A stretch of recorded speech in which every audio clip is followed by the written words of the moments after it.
हर बार जब बाहर बिजली कड़कती थी वो सीवर पाइप पर एक जोर की चोट मारता था ताकि उसकी आवाज उसी शोर में दब जाए और ऊपर खड़े गार्ड्स को कुछ सुनाई न दे। वो मोटा पाइप ही उसका आखिरी रास्ता था। इतने सालों की कोशिशों के बाद आखिरकार वो उसे तोड़ने में कामयाब हो गया। एकदम से गंदा पानी बाहर फूट पड़ा। बदबू ऐसी थी जिसे बयान करना मुश्किल था, लेकिन उसे कोई फर्क नहीं पड़ा। वो उसी गंदे पाइप के अंदर घुस गया, आजादी की तरफ बढ़ते हुए। बदबू से भरा रास्ता था, लेकिन उसने दांत भींचे रखे क्योंकि वो करीब 20 साल से इस जेल से निकलने की कोशिश कर रहा था। जैसे ही वो सीवर से बाहर निकला, बिना वक्त गंवाए जंगल की तरफ भागा। कुछ ही देर में सुबह हो गई। जेल में हाजिरी लग रही थी। जब गिनती हुई तो पता चला कि सेल नंबर 245 वाला कैदी गायब है। गार्ड चिल्लाया, अगर मैं ऊपर आया तो मार मार कर तुम्हारी चमड़ी उधेड़ दूंगा। लेकिन अंदर से कोई जवाब नहीं आया। गुस्से में गार्ड दौड़कर पहुंचा, लेकिन जैसे ही दरवाजे के पास पहुंचा वो सन्न रह गया। अंदर कोई था ही नहीं। उधर वार्डन जूते बदल रहा था। तभी अचानक अलार्म बज उठा। वो समझ गया कि कुछ बहुत गलत हुआ है और तुरंत सेल ब्लॉक की तरफ दौड़ा। क्या मतलब तुम्हारा कि वो यहाँ था ही नहीं?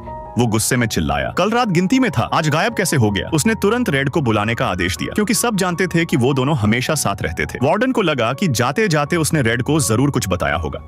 कुछ भी नहीं। ये सुनकर वार्डन और भड़क गया। जेल के इतिहास में ऐसा कभी नहीं हुआ था। गुस्से में उसने दीवार पर लगे पोस्टर पर एक पत्थर दे मारा, लेकिन अजीब बात यह थी कि पत्थर पोस्टर के आर पार निकल गया। वो चौंका, आगे बढ़ा और पोस्टर को खींचकर हटा दिया। पीछे एक बड़ा सा सुराख था जो सीधे जेल के बाहर जाता था। सबके होश उड़ गए। किसी को समझ नहीं आ रहा था कि इतने लंबे समय में ये सुरंग कैसे खोदी गई। गार्ड्स और कुत्तों ने पूरी तलाश शुरू की, लेकिन पूरे दिन बाद भी बस एक घिसा हुआ छोटा हथौड़ा और फटा हुआ कैदी का कपड़ा मिला। आज भी गार्ड्स को यकीन नहीं होता कि सिर्फ एक आदमी ने, वो भी एक छोटे से हथौड़े से, इतनी लंबी सुरंग खोद दी थी।